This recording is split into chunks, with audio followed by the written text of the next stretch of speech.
네, 오늘 여호수아 6장에 있는 말씀은 드디어 이스라엘 백성들이 가나안 땅에 들어가는 입구 가장 이제 중심되는 여리고성을 이제 들어가서 전쟁을 합니다. 그런데 이 성경을 보면은 여리고성에 전쟁을 하기 전에 하나님께서 이스라엘 백성들이 이 성과 논리로 이해가 안 되는 유월절을 지키라, 할례를 행하라 그러면서 이제 그게 순종의 단계가 지나갔을 때 이제 더 이성적으로 이해가 안 되는 말씀을 줍니다. 왜냐하면은 전쟁을 어떻게 하라는 것도 아니고 그냥 성을 도르라고 하는 거죠.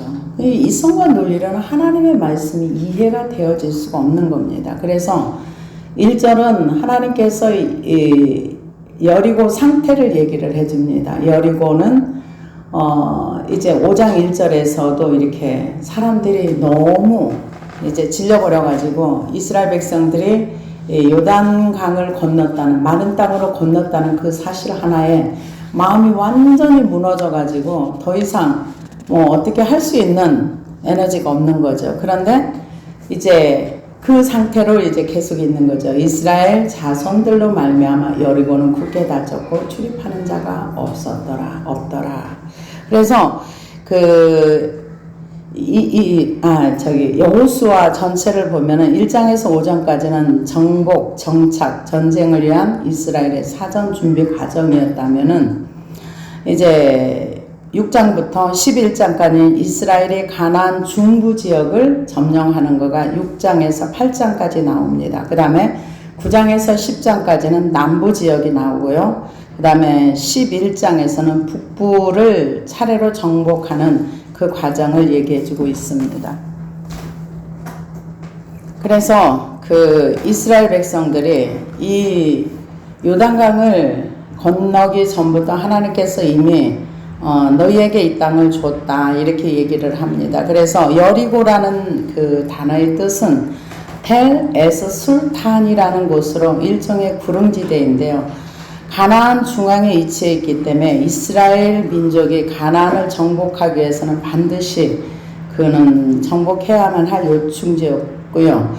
종려의 성읍이라고도 하고 향기의 도시라는 뜻을 가지고 있는데 이 성은 이렇게 그 높은 구릉지대 위에 이렇게 해서 약 2만 뒷방 제곱미터 정도밖에 안 되기 때문에 그렇게 크지 않았습니다. 그런데 이것을 점령해야지만 그 안으로 들어갈 수가 있기 때문에 하나님께서 이렇게 하게 만드셨습니다. 그래서 이 여리고에 들어가면서 하나님께서 이스라엘 백성에게 여기서 전쟁을 하라고 말은 했지만 실상은 전쟁할 게 없는 전쟁입니다. 왜냐하면 하나님이 시작부터 이것을 너희에게 주었노니 이런 말씀을 하시거든요. 그래서 우리가 사실은 이 광야를 불신앙의 이 과정을 잘 지나가고 나면 나머지는 순종만 하면 되는 거예요.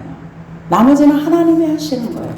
이스라엘 백성은 그냥 시키는 대로 따라가기만 하면 되는 거예요. 근데 거기에 이성과 논리가 들어가면은 절대로 이거는 하나님이 준비한 내가 짓지 아니한 집을 받을 수가 없고 내가 심지 아니한 과실을 먹을 수가 없습니다. 왜? 하나님께서 기업을 주기 위해서 이 이스라엘 백성들이 광야의 40년의 그 불순종의 1세대가 죽기까지 그러니까 이거는 철저하게 세상에 속한 내 자아가 광야라는 과정을 통해서 예수 그리스도의 십자가를 통해서 죽지 아니하면 우리는 그 가나안에 입성이 안 된다는 얘기도 될 수가 있습니다. 그래서 그 가나안에 들어갈 때 이미 하나님께서 발로 밟지도 않았는데 여호수아 1장 3절에서 6절까지 보면 내가 모세에게 말한 바와 같이 너희 발바닥으로 밟는 모든 곳은 내가 너희에게 주었노니 그 광야와 이 레바논에서부터 큰 강 유브라데 강까지 해쪽 속의 온 땅과 또 해지는 쪽 대해까지 너희의 영토가 되리라. 내 평생에 너를 능히 대적할 자가 없으리니 내가 모세와 함께 있었던 것 같이 너와 함께 있을 것이며 내가 너를 떠나지 아니하며 버리지 아니하리니 강하고 담대하라. 너는 내가 그들의 조상에게 맹세하여 그들에게 주리라 한 땅을 이 백성에게 차지하게 하리라.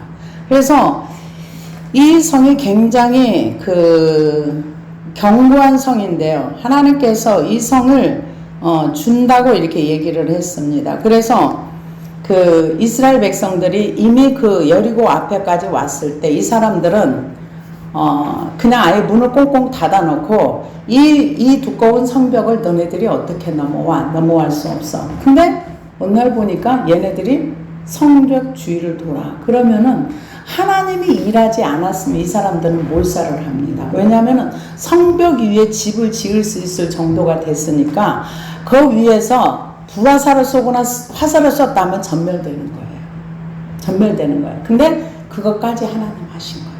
그래서 움직이지 못하게 한 거예요. 근데 대부분 성경의 역사를 보면은 믿음의 역사가 큰 믿음의 역사가 있고 나면 하나님께서 그 주변에 두려움을 확 심어줘요.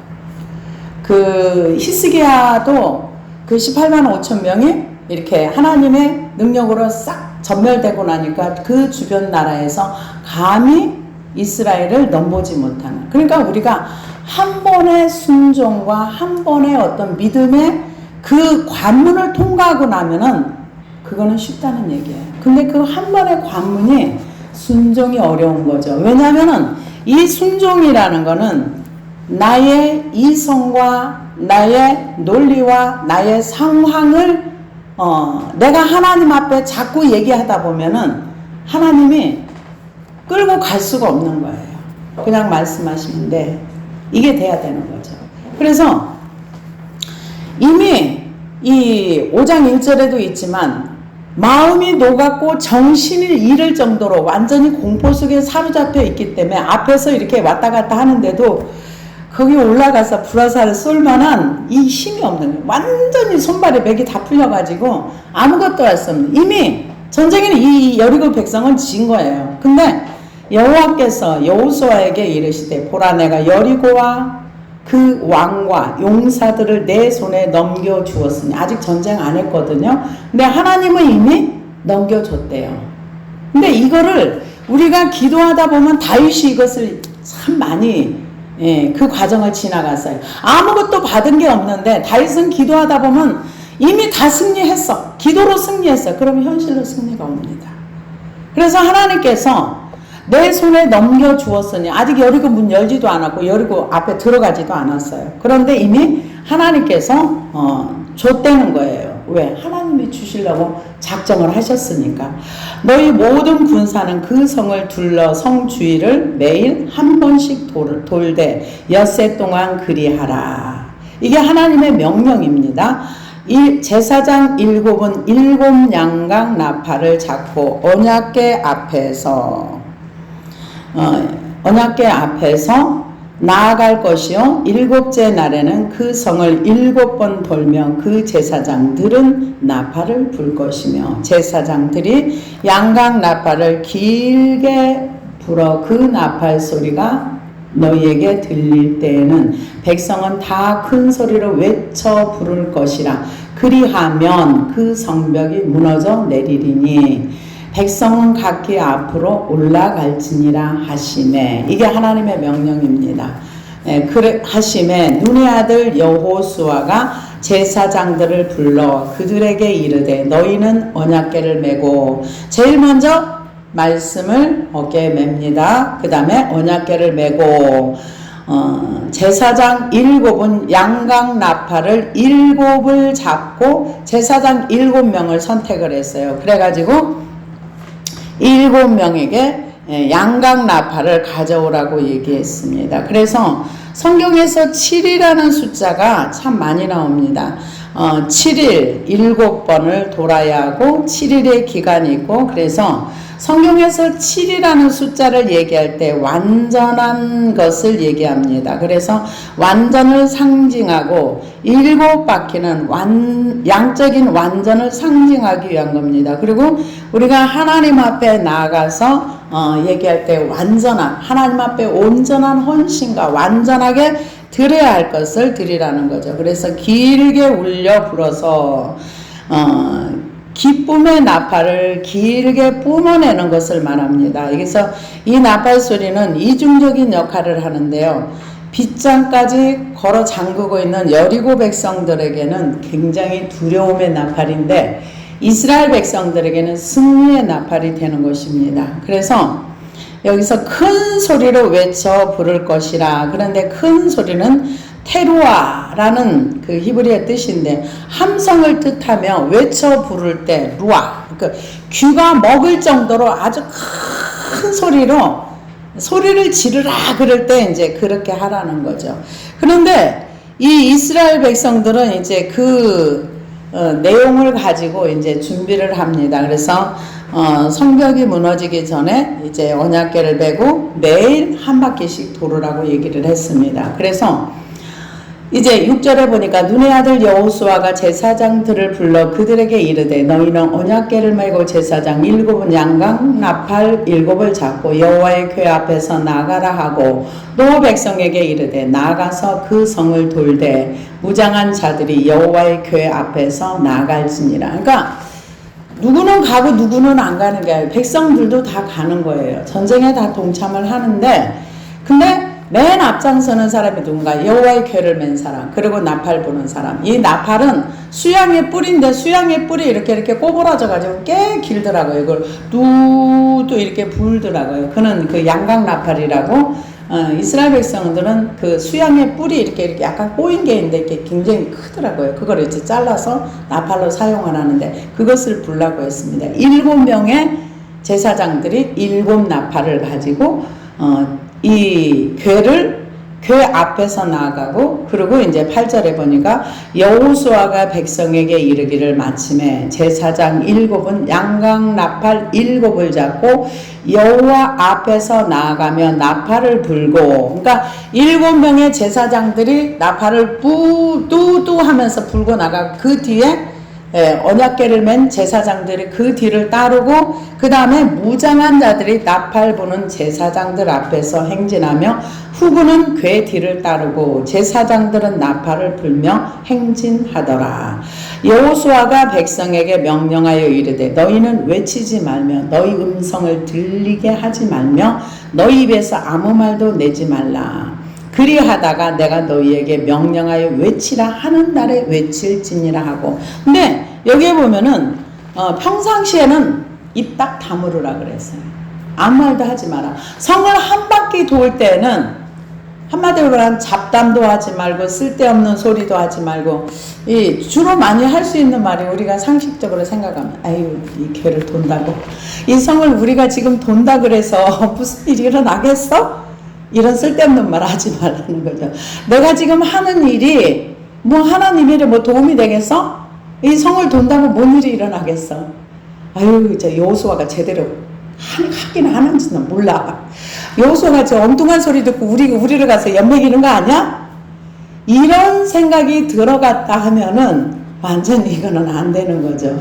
그래서 처음에 6일 동안에 그 한 바퀴씩 돌 때는 일절 말하지 말라 그랬어요. 아무 말도 하지 말고 궤 뒤를 따라서 나팔을 불면서 그러니까 그 성 안에서 보는 사람들은 이 사람들이 지금 하루에 한 바퀴씩 그 많은 이스라엘 백성이 거기를 그 무장한 사람이 앞에 들고 또 뭐 이렇게 나팔 불고 궤가 따르고 또 뒤에 백성들이 따르고 쭉 한 바퀴 도는 모습이 저거 뭐 하는 짓이야 도대체. 그래서 저런다고 뭐가 전쟁이 돼? 아니 우리 여리고성을 무너뜨리러 왔다며. 그러면 전쟁을 하든가 뭐 화살을 쏘든가 뭐를 하든가 문을 뭐 부시든가 아니면 토성을 쌓고 올라오든가 뭔가를 해야지. 아니 여리고성을 이렇게 하루에 그것도 한 번 돌고 띡 가버려. 또 다음날 또 한 번 돌고 가버려. 저 뭐 하는 짓이야. 도대체가 하나님이 살아계신 거 맞아? 아마 양쪽에서 그런 생각을 할 수도 있어요. 여리고 백성들도 그렇고 이스라엘 백성들. 그래서 하나님께서 10절에 보니까 여호수아가 백성에게 명령하여 이르되 너희는 외치지 마. 언제 외쳐? 하나님이 소리질러 할 때 외치라는 거죠. 아무 때나 아무 말 하지 말고. 그래서 옛날 속담에도 때와 장소를 봐서 모든 행동을 하라. 이런 말도 있죠. 누울 자리 봐서 발 뻗는다고. 그거는 때와 장소에 따라서 알맞게 행동을 하라는 거죠. 괜히 이상한 짓 해가 욕먹지 말라는 거죠. 그래서 너희는 외치지 말며 너희 음성을 들리게 하지 말며, 그러니까 여기 원어에 보니까 잡담하지 말라 그랬더라고요. 들리게 하지 말며, 이 얘기는 마음이 들떠서 잡담을 하거나 소란을 피우는 행위를 금하라는 뜻으로 완전한 침묵을 명령한 것입니다. 그래서 이 성을 도는 동안에는 조용히 하라는 거죠. 조용히 하고 아무 말도 하지 말고 그냥 하나님이 행하실 걸 기대하라는 거겠죠. 그래서 아무 말도 내지 말라. 그리하다가 내가 너희에게 명령하여 외치라 하는 날에 외칠지니라. 그러니까 아무 때나 떠들지 말고 하나님의 말씀이 딱 떨어져서 너희가 외쳐. 그럴 때 귓구멍이 터지도록, 귀가 울리도록 그렇게 외치라고 명령을 했습니다. 여호와의 궤가 그 성을 한 바퀴 돌게 하고 그들이 진영으로 돌아와서 진영에서 자니라. 그러니까 휴식을 취해야죠. 어떤 분이 이런 얘기를 했더라고요. 두 사람이 똑같이 나무를 했답니다. 나무를 두 사람이 같은 장소에서 같은 나무를 했는데 나중에 하루의 일과를 끝나고 보니까 어떤 사람은 쉬지 않고 계속 나무를 하루 종일 했고 쉬는 시간 없이, 한 사람은 옆에서 1시간 하고 얼마 쉬고 1시간 하고 얼마 쉬고 1시간 하고 계속 그렇게 했는데 하루의 일과가 끝나고 보니까 쉬지 않고 일한 사람보다 쉬어가면서 일한 사람이 나무가 훨씬 더 양이 많더래요.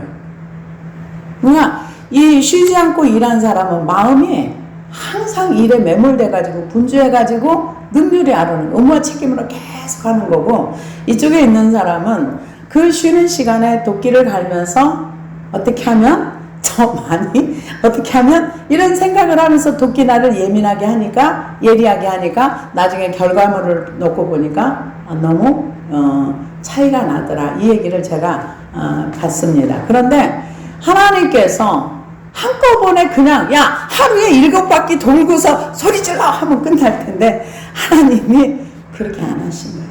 매일 한 바퀴씩 돌고 와서 쉬어. 그들이 진영에서 들어와서 진영에서 자니라, 쉼을 얘기하는 거예요. 그래서 하나님께서 우리에게 엿새 동안은 일하고 하루는 쉴 수 있는 안식, 이 세상에서 하나님의 안식을 맛보지 못하면 안식이 뭔지를 모릅니다. 하나님 안에 오늘 낮에 말씀에서도 베드로 사도가 얘기했던 것처럼 너희가 예수 그리스도를 알므로 은혜와 평강이 너희에게 임했다 하는 것처럼 우리가 예수 그리스도를 알아가면 알아갈수록 우리에게 평강과 하나님의 은혜가 더 크게 임합니다. 그래서 이제 진영에서 자니라. 또 여호수아가 아침에 일찍이 일어나서 제사장들이 여호와의 궤를 메고, 근데 하나님께서 우리에게 순종하라고 하는 것은 어려운 일이 아닙니다. 우리가 할 수 있는 일을 시켜요.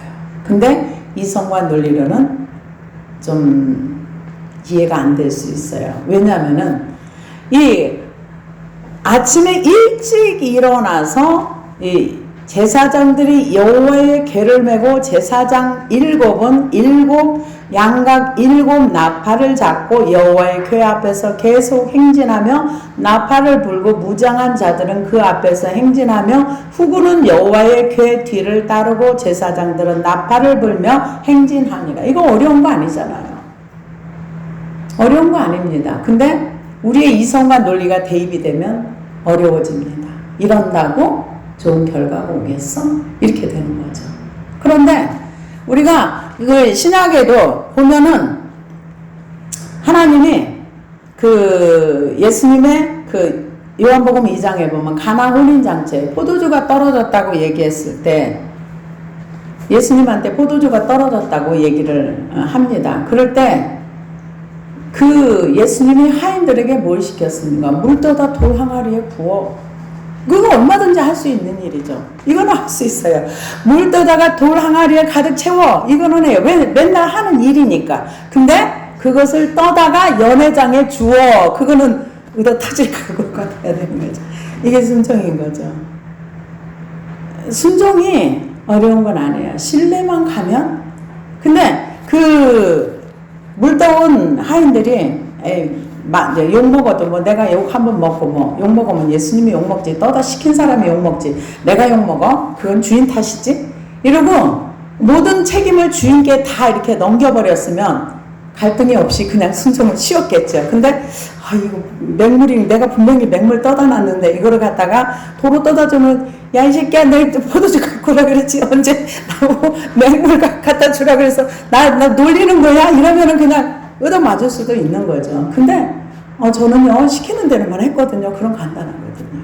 근데 사람들이 이제 그게 안 되는 거죠. 그 순종이 안 되는 거죠. 근데 지금 이 제사장들과 이 백성들이, 무장한 사람들이 도루라는 거 얼마든지 돌 수 있죠. 얼마든지 할 수 있죠. 그러니까 순종이 우리가 어렵다고 생각하면 무지하게 어려울 수 있는데 성경의 역사를 보면 그렇게 어렵지 않아요. 근데 우리가 그 사렙다 과부 같은 경우도 자기 마지막 그거 먹고 죽으려고 그랬어요. 없으니까. 근데 내놔. 그럴 때 그게 쉽지 않죠. 줬으니까 같이 먹을 수 있었는데 내가 먹어야 되는데 이걸 내가 먹을 거를 누군가에게 이렇게 양보한다는 건 쉬운 게 아니죠. 마음이 어려운 거죠. 그런데 순종했을 때 하나님의 역사가 일어났던 것을 봅니다. 그런데 여기 보니까 그 둘째 날에도 그 성을 한 번 돌고 진영으로 돌아오니라. 엿새 동안 이같이 행하니라. 엿새 동안은 반복해서 한 거예요. 근데 하나님이 말씀하신 그 시간이 차야 되는 거죠. 우리 하나님께서 이제 저는 우리 교회에 이제 소망을 가지고 기대를 합니다. 하나님께서 기도를 채우고 뭐를 채우고 이제 거의 찬 것 같아요. 아직 완벽하진 않은 것 같은데 그래도 이제 대충 조금 감이 옵니다. 하나님의 역사가 어떤 역사가 일어날지 진짜 신명기에 있는 말씀처럼 우리가 짓지 아니한 그 집을 주시며 심지 아니하는 열매를 거두게 하실런지 기대를 상당히 하고 있습니다. 그래서 지금 이제 엿새 동안을 그렇게 했습니다. 일곱째 날 새벽에 그들이 일찍 일어나서, 이제 왜 하루 전에는 하루 한 바퀴만 돌고 와서 쉬면 돼요. 근데 일곱째 날은 7바퀴를 돌아야 돼요. 그러니까 일찍 일어난 거예요. 일곱째 날 새벽에 그들이 일찍 일어나서 전과 같은 방식으로 그 성을 7번 도니 그 성을 7번 돌기는 그날 뿐이었더라. 7번째 제사장들이 나팔을 불 때 여호수아가 백성에게 이르되 외치라. 여호와께서 너희에게 이 성을 주셨느니라. 이 성과 그 가운데 있는 모든 것은 여호와께 온전히 바치되 기생 랍과 그 집에 동거하는 자는 모두 살려주라. 이는 우리가 보낸 사자들을 그가 숨겨 주었음이니라. 너희는 온전히 바치고 그 바친 것 중에서 어떤 것이든지 취하여 너희가 이스라엘 진영으로 바치는 것이 되게 하여 고통을 당하지 아니하도록 오직 너희는 그 바친 물건에 손대지 말라. 분명히 얘기를 했어요. 여리고성 백성들에게 모든 사람이 다 들을 수 있게, 여리고성에 이제 7번째 해서 성이 무너지면 너희들이 이것을 하나님께서 완전히 줄 건데 거기에 어떤 물건도 손대지 말아라. 손대지 말라는 이유까지 정확하게 설명을 해줬어요. 그것을 손을 대면은 너 자신도 하나님 앞에 진멸된 물건처럼 바쳐지는 것이 되니까 절대로 손대지 말아라. 이것을 얘기를 했어요. 근데요, 이 말씀을 준비하다 보니까 이미 신명기에도 그 말씀을 해주셨더라고요. 신명기 13장 15절에서 17절을 보니까 이미 말씀을 하셨더라고요. 너는 마땅히 그 성읍 주민을 칼날로 죽이고 그 성읍과 그 가운데 거주하는 모든 것과 그 가축을 칼날로 진멸하고 또 그 속에서 빼앗아 차지한 물건을 다 거리에 모아놓고 그 성읍과 그 탈취물 전부를 불살라 내 하나님 여호와께 드릴지니 그 성읍은 영구히 폐허가 되어 다시는 건축되지 아니할 것이라. 너는 이 진멸할 물건을 조금도 내 손에 대지 말라. 그리하면 여호와께서 그의 진노를 그치시고 너를 긍휼히 여기시고 자비를 더하사 내 조상들에게 맹세하신 같이 너를 번성하실 것이니라. 이미 신명기 13장에 하나님이 이스라엘 백성들에게 이미 얘기를 해주셨어요. 그리고 또 하시는 거예요. 그러니까 하나님의 말씀은 한번, 이게 지금 신명기는 누구에게 얘기한 거냐면은 이스라엘 1세대들은 레위기서를 얘기를 했고, 신명기는 지금 2세대들, 전쟁하는 세대들에게 준 거예요. 그러니까 한번 하나님 말씀 딱 하고 언뜻 알아들었지 하고서 더 이상 말씀 안 하는 게 아니라 직전에, 지금 이제 오늘이에요. 오늘 이제 7번 돌고 외치면 이 성이 무너지는데 거기서 또 말하는 거예요. 이게 하나님의 자비하심이라고 봐요. 우리의 건망증을 아시고 또 말씀을 하시는, 거기에 바친 물건 중에서 어떤 것이든지 취하면 이스라엘에게 고통을 주는 것이 되리라. 손대지 말라. 그렇게 얘기를 했어요. 그러면서 신명기 있는 말씀과 같이 은금과 동철 기구들을 다 여호와께 구별될 것이니 그것들은 여호와 앞에 여호와의 곳간에 드릴지니라 하니라. 이에 백성이 외치고 제사장들은 나팔을 불매 백성이 나팔 소리를 들을 때 크게 소리질러 외치니 성벽이 무너져 내린지라. 백성이 각기 앞으로 나아가서 그 성에 들어가서 그 성을 점령하고. 근데 이때 어떤 미국에도 실제로 그런 다리가 무너졌다는 진공과 소리에 의해서 이게 무너질 수 있답니다. 미국에서도 어떤 주파수 소리를, 다리가 실제로 무너진 걸 제가 영상을 한번 본 적이 있어요. 그래서 이 주파수 소리하고 뭔가 딱 맞으면 그냥 그것이 무너져 버린답니다. 근데 하나님께서 과학 위에 계시는 분이라서 이 여리고성이 만약에 무너질 때 이스라엘 백성 쪽으로 무너졌다면 이스라엘 백성들 전쟁하기 전에 다 죽어요. 근데 그 성이 안쪽으로 무너진 거예요. 여리고성 안으로. 그래서 이스라엘 백성이 가서 전쟁을 해서 죽인 자보다 이 성읍이 돌 같은 것이 무너지면서 죽은 사람이 훨씬 더 많은 거예요.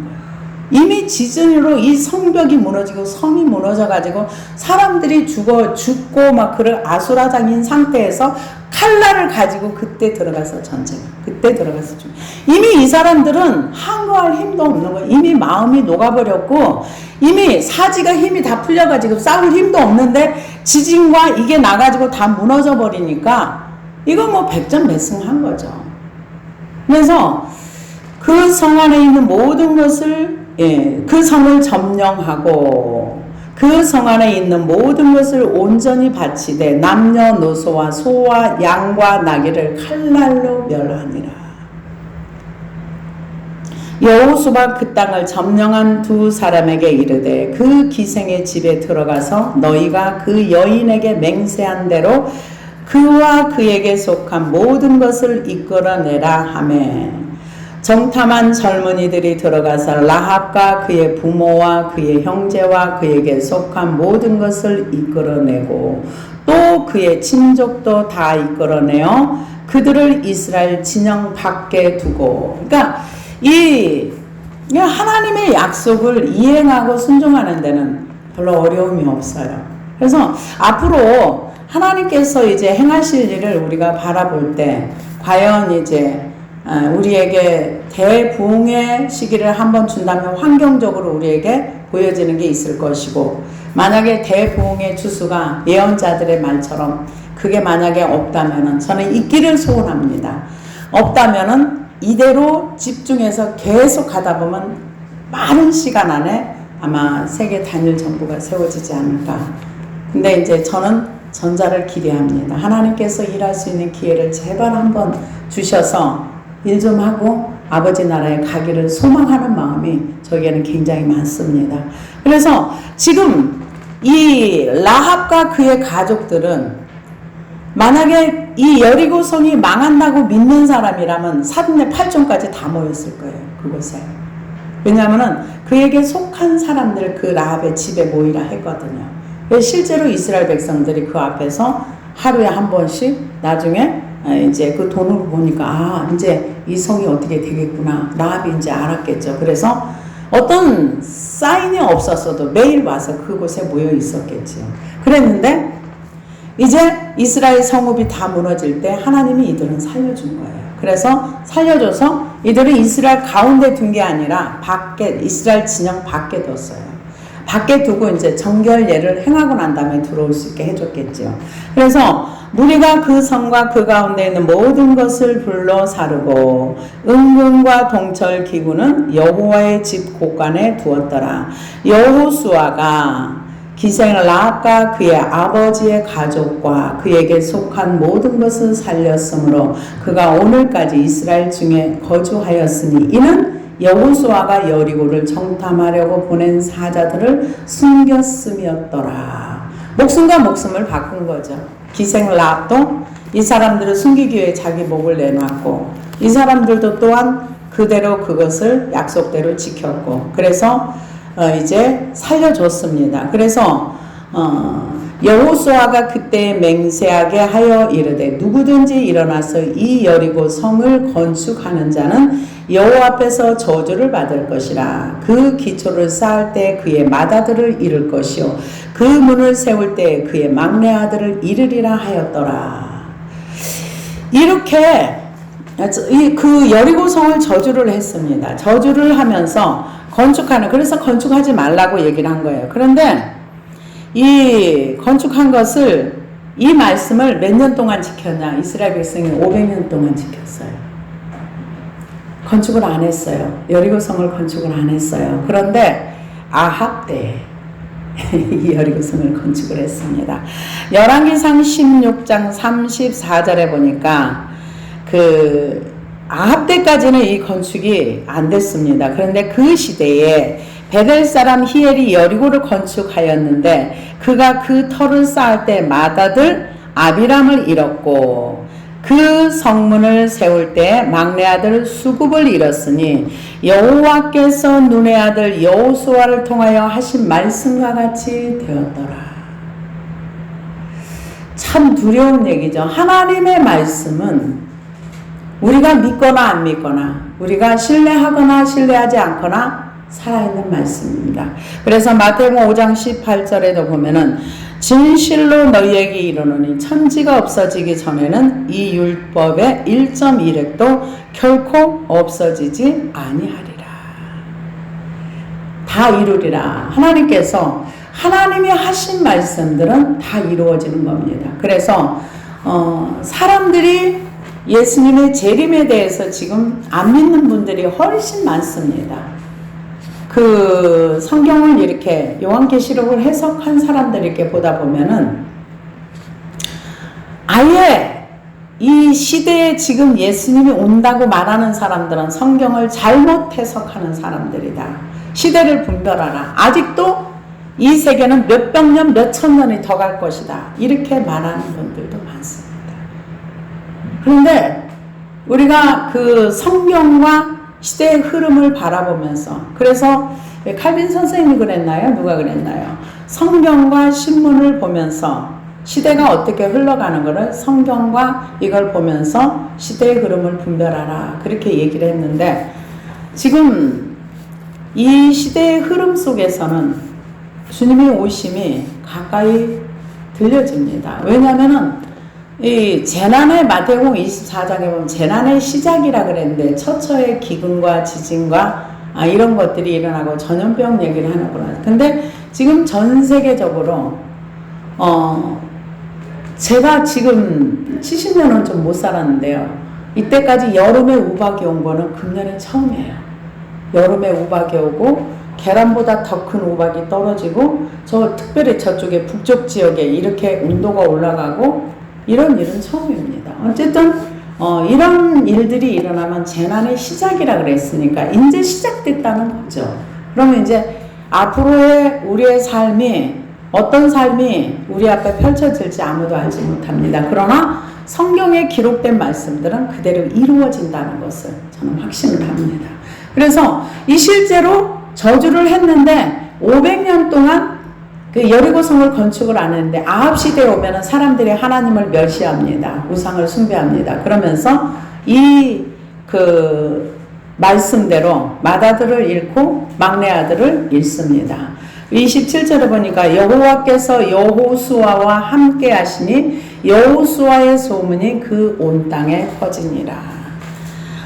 우리가 하나님과 함께하는 삶은 우리가 자기를 부인하면은 우리가 세상 것을 하나도 하지 못하고 세상에 아무 낙도 없고 아무 재미도 없이 사는 것 같은데, 우리가 하나님과 함께 하려면 우리가 세상을 버려야 되고 세상 것을 포기해야 되면, 하나님이 주시는 그 큰 기쁨은 세상에 주는 기쁨과는 비교할 수 없는 평안과 그 기쁨이 있습니다. 그래서 자기 부인하면서 제발 염려하지 마시고 열심히 하시기를 바랍니다.